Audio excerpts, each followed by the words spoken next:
Un drapeau français planté sur la banquise de l'extrême nord. Il y a 37 ans, presque jour pour jour, Jean-Louis Etienne, vous réalisez un rêve.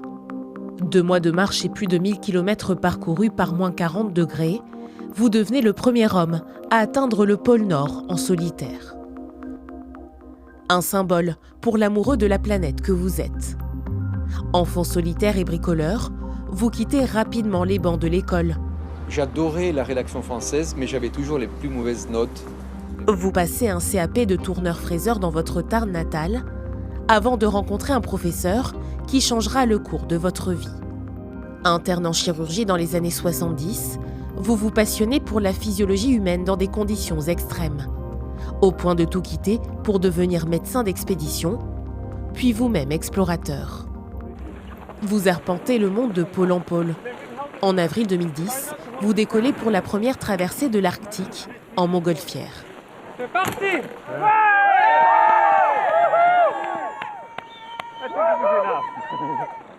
C'était du non-stop permanent.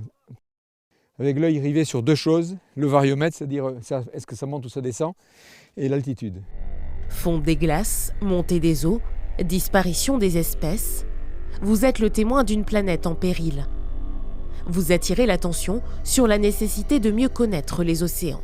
Heureusement que l'océan nous sauve à l'heure actuelle, je dirais, du réchauffement climatique. L'océan absorbe à lui seul 93% de l'excès de chaleur de ce réchauffement climatique, donc c'est déjà énorme. Dans quelques mois, vous prendrez à nouveau le large pour explorer les profondeurs de l'océan austral. Depuis 10 ans, vous travaillez sur le projet d'une station océanographique internationale au pôle sud, baptisée Polarpod.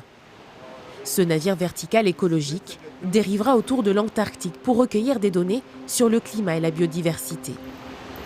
Vous, l'infatigable explorateur, n'en avez pas fini de parcourir le monde.